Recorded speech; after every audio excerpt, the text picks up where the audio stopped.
Sasa namwita Mheshimiwa Judith Salvio Kapinga, Waziri wa Viwanda na Biashara, mtoa hoja.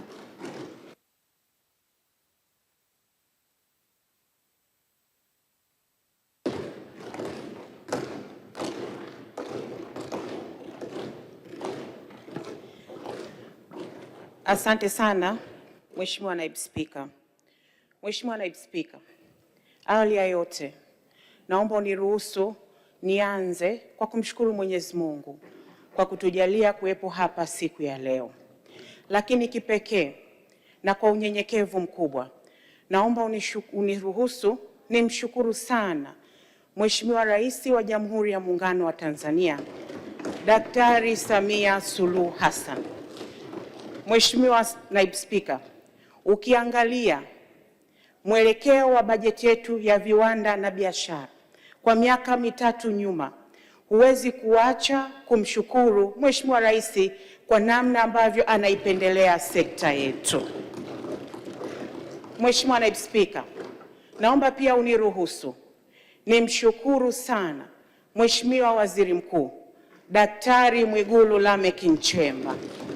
Mheshimiwa Naibu Spika, Mheshimiwa Waziri Mkuu kwa nyakati tofauti amekuwa akituelekeza na kutushauri namna ya kuenenda katika sekta yetu ya viwanda na biashara.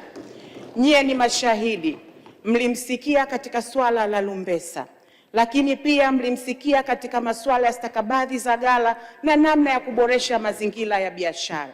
Kiongozi wetu huyu wa shughuli za serikali bungeni anatusaidia sana katika sekta yetu ya viwanda na biashara, na sisi tutaendelea kupokea maelekezo yake kwa weledi mkubwa katika kuyatekeleza kwa maslahi ya sekta yetu.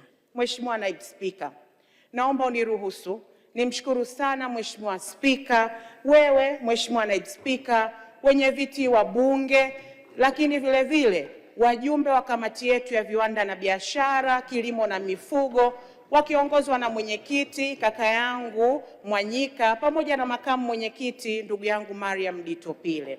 Lakini vile vile kwa hatua hii naomba uniruhusu niwashukuru sana waheshimiwa wabunge. Waheshimiwa wabunge, mmetuchangia bajeti yetu kwa upendo, kwa ufanisi mkubwa, mmetupa mapendekezo, lakini vile vile mmetuelekeza namna ya kuenenda kwa ajili ya kuboresha sekta yetu ya viwanda na biashara. Tunataka kuwahakikishia yale mliotuchangia leo tumepokea kwa moyo mkunjufu, tumepokea kama maelekezo na tutaenda kuyafanyia kazi, kwa sababu nyie na sisi tunajenga nyumba moja ya kuhakikisha tunaendelea kuimarisha viwanda, tunahakikisha uendelevu wa viwanda na kuboresha mazingira ya kufanya biashara nchini. Mheshimiwa Naibu Spika, sasa naomba uniruhusu niweze kujielekeza kwenye hoja mbalimbali ambazo waheshimiwa wabunge wamezieleza siku ya leo. Mheshimiwa Naibu Spika, Novemba 2025, Mheshimiwa Rais ndipo aliniamini niweze kumsaidia katika sekta ya viwanda na biashara. Mheshimiwa Naibu Spika, wakati ule mimi na wenzangu ndani ya sekta tulikubaliana namna ya kuenenda ili kusaidia kuchochea mageuzi ya kiuchumi katika taifa letu. Mojawapo ya masuala ambayo tulikubaliana yatakuwa kipaumbele katika kuyafanyia kazi ni kuhakikisha miradi ambayo ni vipaumbele, miradi ambayo ni vielelezo, ambayo ipo katika sekta yetu ya viwanda na biashara inafanyiwa kazi na ni lazima ianze. Mheshimiwa Naibu Spika, makamu mwenyekiti wa kamati wakati anaeleza hapa, alieleza bado umuhimu wa serikali kuhakikisha tunautekeleza mradi wetu wa Liganga na Mchuchuma. Mheshimiwa Naibu Spika, ndani ya sekta yetu ya viwanda na biashara iko miradi mikubwa mitatu ambayo ni muhimu sana katika mageuzi ya kiuchumi ya taifa letu. Na mradi wa kwanza ni mradi wa Liganga na Mchuchuma. Mheshimiwa Naibu Spika, ndoto ya Dira 2050 ni kuhakikisha tuna uchumi wa viwanda ambao una ushindani. Mheshimiwa Naibu Spika, uchumi wa viwanda una vijenzi vingi, lakini uti wa mgongo wa uchumi wa viwanda ni sekta ndogo ya chuma, steel.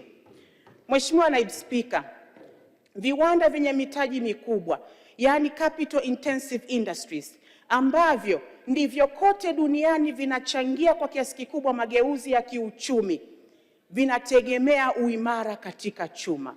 Aina ya viwanda hivi ambavyo hata hapa nchini tunavyo, ikiwemo viwanda vya simenti pamoja na viwanda vya mabati, vina mchango mkubwa sana katika kusaidia kubadilisha uchumi wetu kutoka kwenye uchumi wa matumizi kwenda kwenye uchumi wa uzalishaji. Namna pekee ambavyo tutaendelea kuongeza uwepo wa viwanda hivi na kupanua uwepo wa viwanda hivi kwa maslahi ya mageuzi ya kiuchumi ya taifa letu ni iwapo tutakuwa tuna miradi ambayo itasaidia upatikanaji wa chuma nchini. Mheshimiwa Naibu Spika, amesema hapa Mheshimiwa Kamonga kwamba ukitaja mradi wa Liganga na Mchuchuma, kila mmoja huaga anasema same old story. Na wana haki ya kusema hivyo kwa sababu mradi huu upo kwenye vitabu tangia enzi za mpango wa pili wa mpango wa miaka mitano wa maendeleo wa mwaka 1969.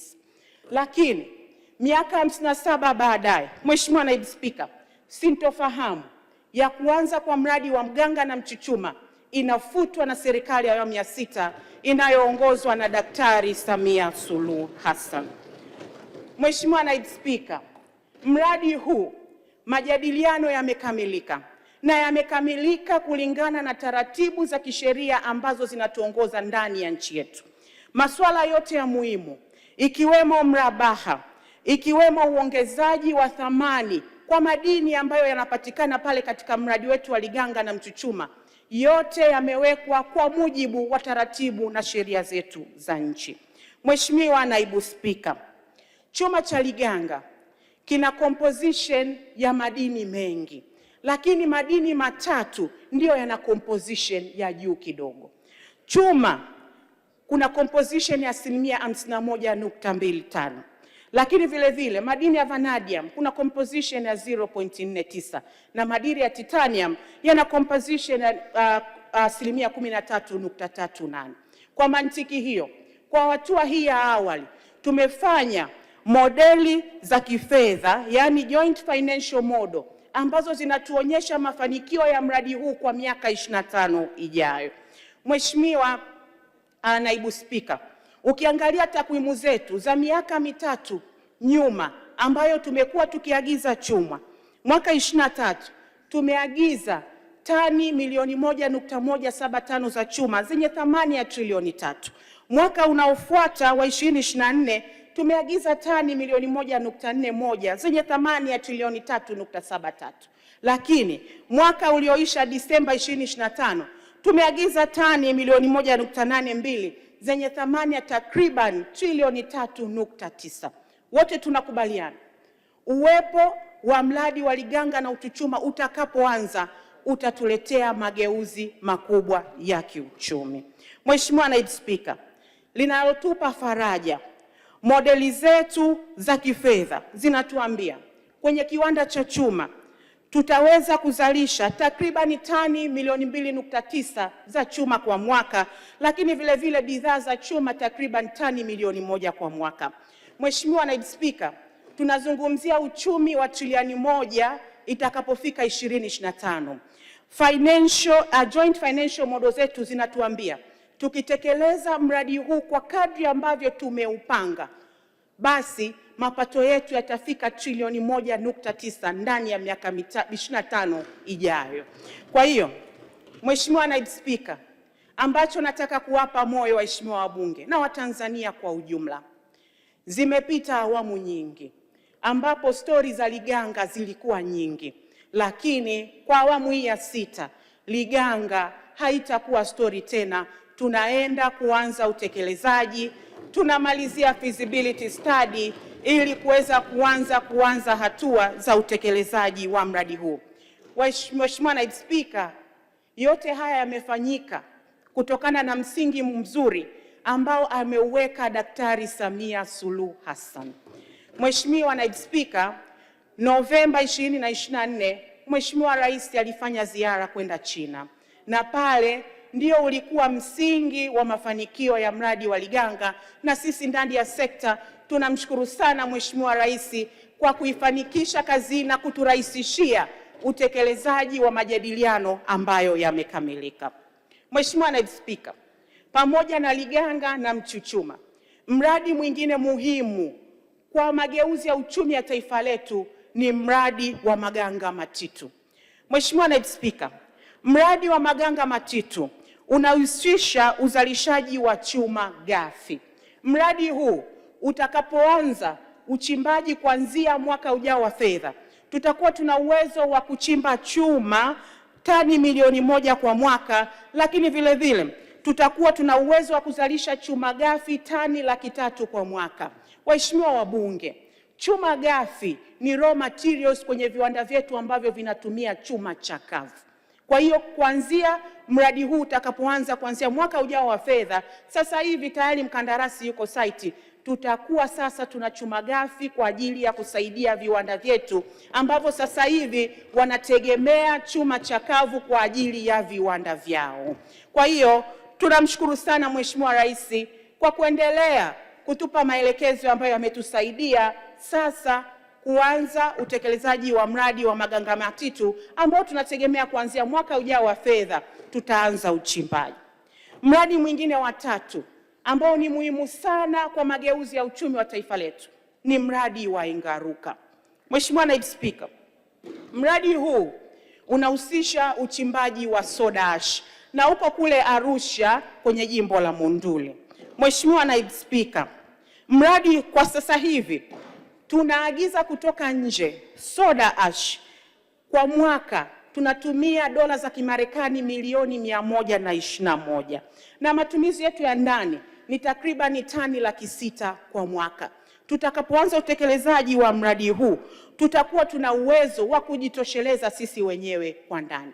Na kwa wasiofahamu, Mheshimiwa Naibu Spika, soda ash ni raw material nzuri sana kwa sababu ndio inayotumika vile vile kwenye viwanda vyetu vya glasi, viwanda vya vioo, viwanda vya vigae, lakini vile vile inaweza ikatumika katika bidhaa za chakula na dawa pamoja na sabuni. Kwa hiyo ni mradi muhimu sana wa kuweza kutusaidia kupunguza kuingiza raw materials kutoka nje ya nchi. Mheshimiwa Naibu Spika, mradi huu tulipata mwekezaji ambaye tumefanya naye majadiliano, lakini kwa sababu sisi ndani ya sekta tunayo azma ya kuhakikisha miradi hii inaanza kutekelezeka kama ambavyo tumefanya vizuri kwenye Liganga na Mchuchuma na Maganga Matitu, mradi wa Engaruka tunaenda kujiridhisha kama majadiliano yana sura na taswira ya kiuchumi ambayo sisi tunataka, na kama tukijiridhisha hayana sura hiyo, tutasitisha majadiliano na tutatangaza upya mradi huu, kwa sababu majadiliano yamechukua muda mrefu na tunaanza kujiridhisha kwamba sisi na mwekezaji hatupo kwenye sura moja inayotazama mageuzi ya kiuchumi ya nchi hii. Kwa hiyo niwaahidi ndugu zangu ambao wako katika mradi wa Engaruka ambao tayari Mheshimiwa Rais alitupatia fedha na tumeanza kule kulipa fidia, tutafanyia kazi na hatutaruhusu kurudishwa nyuma na mwekezaji yoyote ambaye ana azma njema kwa miradi yenye mageuzi ya kiuchumi kwa taifa letu. Mheshimiwa Naibu Spika, baada ya kueleza kuhusiana na miradi ya kimkakati ambayo nyote mtakubaliana na mimi kwamba ni muhimu sana na kamati na baadhi ya waheshimiwa wabunge wameelezea, sasa naomba nijielekeze kwenye hoja ambayo wabunge wameielezea kuhusiana na kulinda viwanda vya wazao. Mheshimiwa Naibu Spika, wabunge wamezungumza hapa kuhusiana na tozo na kodi ambazo zipo kwenye bidhaa zinazoingizwa kutoka nje ya nchi ambazo ni bidhaa ambazo pia zinazalishwa katika taifa letu. Mheshimiwa Naibu Spika, nianze kwa kusema nakubaliana na waheshimiwa wabunge. Viwanda vya ndani vinafuata mnyororo wa thamani ambao unataka wawekezaji kwenye viwanda kuingia gharama kubwa za uwekezaji, capital investment. Kwa hiyo ni muhimu sana pale tunapoweka tozo na kodi kuangalia uwiano ambao utaleta usawa ili bidhaa zetu za ndani ziweze kuwa na ushindani sokoni. Mheshimiwa Naibu Spika, wote tunakubaliana kwamba tozo na kodi ni muhimu kwa maendeleo ya taifa letu, lakini kwa ajili ya uendelevu wa biashara, tozo na kodi Ni muhimu ziwe rafiki kwa mazingira ya biashara, lakini ni muhimu zisilete urasimu, ni muhimu ziwe zina uwiano, lakini ni muhimu ziwe zinachochea uzalishaji na ukuaji wa sekta binafsi. Nitatoa mfano, Mheshimiwa Naibu Spika. Kuna kiwanda cha textile, nguo, ambacho sitakisema leo kwa sababu maalum. Kiwanda kile kimeajiri Watanzania 2500. Kimewekeza kwa wakulima 5000 wa pamba. Kinanunua marobota tani 30,000 kila mwaka kwa thamani ya zaidi ya bilioni 25. Lakini leo tunaingiza bidhaa kutoka nje ya nchi ambazo matirio yake ni plastiki. Kwa hiyo ni bei chini. Huyu mwekezaji wa ndani hawezi kukompiti kwenye soko la aina hiyo. Kwa hiyo nakubaliana na nyie waheshimiwa wabunge, yapo mambo ambayo lazima tuyaangalie upya kwenye masuala ya kulinda viwanda vyetu vya ndani. Tunamshukuru sana Mheshimiwa Rais, yeye ameunda tume ya Rais ya maboresho ya mfumo wa kodi ambayo inafanya kazi. Lakini sisi ndani ya sekta ya viwanda na biashara tulifanya mapitio ya kwanza ya tozo na kodi kupitia mpango wa kwanza wa kuboresha mazingira ya biashara Mkumbi 1. Lakini na sasa hivi tukiratibiwa na Wizara ya Uwekezaji tunafanya maboresho kupitia tena maboresho ya kuboresha mazingira ya biashara Mkumbi 2, kuhakikisha pamoja na jitihada zinazoendelea, tozo na kodi ambazo sio rafiki kwa viwanda vya ndani tunazipitia. Na kwa hatua hii kuna biashara inabadilika kila siku. Kwa hiyo mambo yaliyotokea miaka 10 nyuma sio yaliyotokea sasa hivi. Lakini kwa sababu biashara kila siku inakuwa ina sura mpya na inakuwa kwenye soko la dunia, inatulazimisha mara kwa mara kuangalia upya sekta yetu na kuhakikisha yale masuala yanayokwamisha yasichukue muda mrefu, tuyachukulie hatua kwa haraka. Kwa hiyo kwa hatua hii nimwelekeze Katibu Mkuu, yapo mambo ambayo wabunge wameyazungumzia. Wabunge 4 wamezungumzia kuhusiana na kile kiwanda cha Tanga na ile kemikali ambayo inazalishwa pale. Namwelekeza Mheshimiwa Katibu Mkuu aliangalie jambo hilo, wafanye tathmini ya haraka ili tuweze kuokoa kiwanda hiki, lakini vile vile tuokoe viwanda vingine ambavyo kwa kweli vina hali mbaya kutokana na kutokuwepo kwa uwiano wa tozo na kodi kati ya bidhaa zinazoletwa kutoka nje ya nchi na namna ya uzalishaji unavyofanyika katika viwanda hapa nchini. Mheshimiwa Naibu Spika, pamoja na kulinda viwanda, naomba nizungumzie namna ambavyo tunalinda biashara. Mheshimiwa Naibu Spika, jukumu la serikali ni kuwezesha biashara, hususan katika biashara za sekta binafsi. Mheshimiwa Naibu Spika, naomba nimpongeze sana Mheshimiwa Waziri Mkuu. Mheshimiwa Waziri Mkuu aliwahi kusimama hapa bungeni na mara kadhaa aliwahi kusimama huko nje akisema baadhi ya taratibu ambazo tunaweza tukafanya tukaboresha mazingira ya biashara. Alizungumzia dhamana za mali zisizohamishika, jambo ambalo nimshukuru sana Waziri wa Fedha, lakini na BOT wameanza kulifanyia mchakato. Lakini niwashukuru sana wenzetu wa Wizara ya Fedha kwa sababu yapo mambo ambayo tayari wanayaangalia, ikiwemo mfumo wa dhamana za mikopo, yani credit guarantees, ambazo zinasaidia mabenki kuchukua sehemu ya hatari za mikopo na hivyo kusaidia ukuaji wa biashara. Lakini vile vile kuna mambo mengine ikiwemo fedha za kijani, yani green financing, pamoja na mifumo ya kidijiti ambayo yanachagiza biashara ndogo ndogo. Mheshimiwa Naibu Spika, mojawapo ya mambo ambayo yanazungumzwa sana katika biashara ni masuala yanayohusiana mikopo pamoja na riba kwa wafanyabiashara.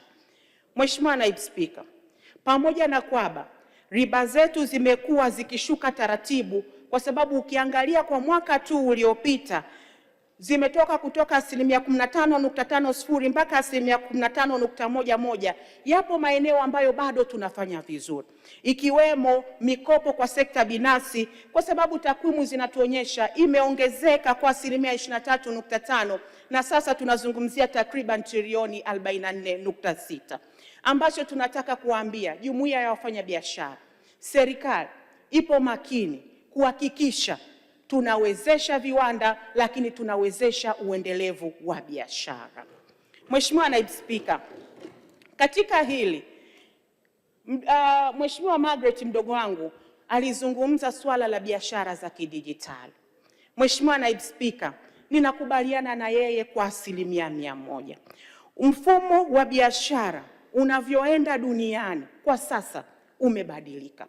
Kuna biashara za bidhaa, lakini vile vile kuna biashara za kidijitali. Na mojawapo ya maeneo ambayo yanaleta fedha nyingi kwa sasa ni mfumo wa kidijitali wa kuuza bidhaa nje ya nchi. Mheshimiwa Naibu Spika, nakubaliana na Mheshimiwa Margaret kwamba hapa bado kuna kazi ya kufanya, lakini jambo la kuleta heri ni kwamba sisi ndani ya sekta tumejipanga kuangalia upya eneo hilo. Mheshimiwa Naibu Spika, biashara ya dunia imebadilika kwa kasi sana. Ukiangalia mwelekeo wake kwa sasa, ukiangalia mwaka 2024, mauzo ya huduma za kidijitali duniani yalifikia dola za Kimarekani trilioni 4.9. Na ukiangalia mauzo yote yale ya huduma za biashara, yani services trade, ambayo yalikuwa trilioni 8.695, nusu yake ilikuwa inatokana na huduma za kidijitali. Kwa hiyo nakubaliana na Mheshimiwa Margaret kwamba sasa ni wakati wa kuratibu miundombinu ya kuuza nje huduma zetu za kidijitali, na ni eneo ambalo linafungua fursa za kibiashara kwa vijana wengi zaidi. Ijapokuwa yapo mambo ya kufanya ambayo mimi naamini tutaendelea kuyafanya vizuri kwa uratibu na sekta zingine, ikiwemo sekta ya dada yangu Angela Kairuki ya mawasiliano, sekta ya fedha, pamoja na sekta nyinginezo ambazo zipo katika wizara yetu. Mheshimiwa Naibu Spika, naomba nizungumzie masuala muhimu ya mwisho kisa nihitimishe.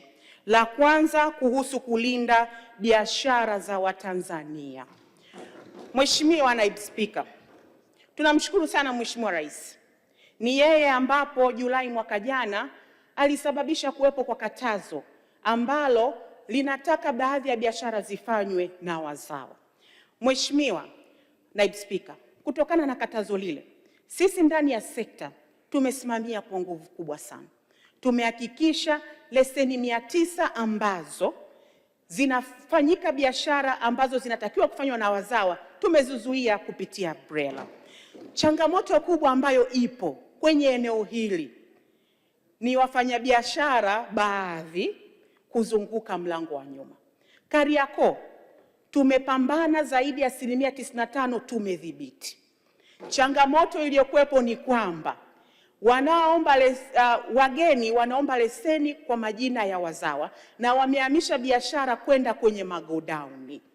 Kwa hiyo sasa tumekubaliana tutaanza kuwafuata kwenye magodauni huko. Sasa huko kwenye kuwafuata kwenye magodauni nitaongea na kaka yangu Waziri wa Mambo ya Ndani Mheshimiwa Katambi, ambaye yeye ndio mwenye idara ya uhamiaji, ili sasa tuunganishe nguvu kati yetu sisi halmashauri ambayo iko chini ya Waziri Shemdoe, ambaye kwa muda wote tumeshirikiana vizuri kwa ajili ya kudhibiti pale kwenye soko la Kariakoo, pamoja na yeye, ili aina mpya ya biashara iliyojitokeza baada ya kudhibiti hii na yenyewe tuendelee kudhibiti, ambalo nataka niwahakikishie waheshimiwa wabunge, sekta yetu ya viwanda na biashara itasimama mstari wa mbele kulinda biashara za wazawa, kwa sababu ndiyo maelekezo ya Mheshimiwa Rais. Nimshukuru sana Waziri wa Madini Mheshimiwa Mavunde, analo na mwenyewe tamko lake la biashara zinazotakiwa kufanyika katika sekta yake ya madini. Nimshukuru pia Mheshimiwa Bashiru, naye mwenyewe amekuja na mambo yake ya kulinda biashara za wazawa katika sekta ya mifugo. Kwa hiyo ndani ya serikali tumejiratibu vizuri kwa ajili ya kulinda biashara za wazawa. Waheshimiwa wabunge, niwahakikishie tunafanya vizuri sana. Mheshimiwa Naibu Spika, mwisho katika hoja zangu, Mheshimiwa Rashid amezungumza hapa kuhusiana na sukari ya Mahonda. Mheshimiwa Naibu Spika, leo sio siku muhimu ya kutoa somo kuhusiana na katiba, lakini naomba uniruhusu niseme kwa dakika moja. Katiba ya Jamhuri ya Muungano wa Tanzania katika ibara ya 4 imeweka pale mambo ya muungano. Na katika ibara ile ya 4 ina establish nyongeza ya kwanza ambayo inaeleza mambo 22 ya muungano. Kwa hiyo sio kweli kusema mambo ambayo tunajadili kupitia kamati za pamoja za serikali ya Jamhuri ya Muungano wa Tanzania na serikali ya Mapinduzi ya Zanzibar hayana msingi wa kikatiba. Masuala yote ambayo yanajadiliwa na viongozi wakuu yamefuata utaratibu uliowekwa ndani ya katiba yetu ya Jamhuri ya Muungano wa Tanzania, ibara ya 4 na ya nyongeza ya kwanza. Mheshimiwa Bunge, tutaongeza muda mpaka tumalize shughuli ile mbele yetu. Mheshimiwa Naibu Spika, katika hoja ya Mahonda, Mheshimiwa mbunge amesema katika wizara ambazo zinasababisha kudhorotesha mazingira ya kufanya biashara kwa ndugu zetu ni pamoja na Wizara ya Viwanda na Biashara. Mheshimiwa Naibu Spika, hiyo sio kauli ya kiungwana. Katika maeneo ambayo tunashirikiana vizuri sana katika kukuza biashara ni katika sekta yetu ya viwanda na biashara. Na nitatoa mifano mitatu. Kupitia TBS tumekubaliana namna ya kuenenda kupunguza duplication na kupunguza taratibu za udhibiti. Mambo yakifanyika ZBS, sisi huku tunakubali kupitia TBS. Na huo ndo undugu ambao tumekuwa tukiishi kwa miaka yote. Kupitia BRELA na Zanzibar Business and Property Registration Agency tumefanya vizuri sana na tuna mashirikiano makubwa sana kuhakikisha tunawezesha biashara kwenye usajili, lakini vile vile usajili wa makampuni, usajili wa majina pamoja na hataza. Na tumekuwa tukifanya hivyo kibiashara na kindugu, tukienenda katika undugu ambao tunao baina yetu sisi wawili. Lakini vile vile kupitia TRA na ZRA masuala yote ya kikodi yamekuwa yakitatuliwa kwa wakati. Lakini mwisho, chini ya wizara yetu tunayo taasisi yetu ya TanTrade ambayo ni taasisi ya muungano, imekuwa ikifanya kazi vizuri kwa uwiano kuhakikisha mazingira ya biashara yanaenda vizuri. Sisi ndani ya serikali tumekubali sukari ya Maonda ije iuzwe katika soko la Tanzania bara. Hatuwezi kufanya utaratibu kadri tunavyofanya na nchi zingine. Hatuwezi kufanya JTC na ndugu zetu wa Zanzibar. Hatuwezi kufanya JPC na ndugu zetu wa Zanzibar. Hatuwezi kuwa na bilaterals na ndugu zetu wa Zanzibar kwa sababu nchi hii ni moja, Jamhuri ya Muungano wa Tanzania. Na siku nyingine Mheshimiwa mbunge akisimama kuongea, basi aepuke kutumia kauli ya sisi fulani, kwa sababu sisi wote ni wananchi wa Jamhuri ya Muungano wa Tanzania. Mheshimiwa Naibu Spika, baada ya kusema haya, naomba kuhitimisha. Naomba nimshukuru tena Mheshimiwa Rais Dr. Samia Suluhu Hassan. Naomba nimshukuru Mheshimiwa Waziri Mkuu. Naomba niwashukuru wenzangu ndani ya sekta yetu.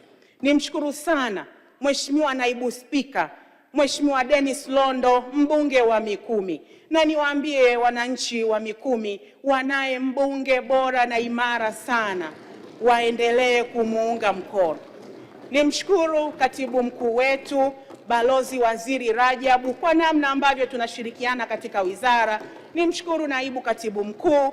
Lakini chini ya sekta yetu tuna taasisi 13 na nina wakuu wa taasisi 13 ambao wanafanya kwa uzalendo kazi ya kukuza sekta ya viwanda na biashara, na nitumie fursa hii kuwapongeza na kuwashukuru sana, pamoja na wenye viti na makamu wenye viti wa bodi zetu zote na washirika na wadau wetu wote, ikiwemo jumuiya mbalimbali za wafanyabiashara, Jumuiya ya Wafanyabiashara Tanzania ikiongozwa na mwenyekiti wetu Kazembe, na Jumuiya ya Wafanyabiashara Kariakoo ikiongozwa na ndugu zetu Severin. Kwa hiyo tunawaomba waendelee kutupa ushirikiano kwa kadri ambavyo tunashirikiana. Mwisho kabisa, naomba niwashukuru wafanyabiashara na wawekezaji wote wa viwanda ambao wanaratibiwa kupitia TPSF na CTI. Mara zote wamekuwa wakitupa ushirikiano wa kutosha, na mimi ninawaomba tuendelee kushirikiana hivyo hivyo kwa maslahi ya sekta yetu ya viwanda na biashara. Mheshimiwa Naibu Spika, baada ya kusema hayo, naomba kutoa hoja. Asante sana Mheshimiwa Waziri, hoja imetolewa na imeungwa mkono.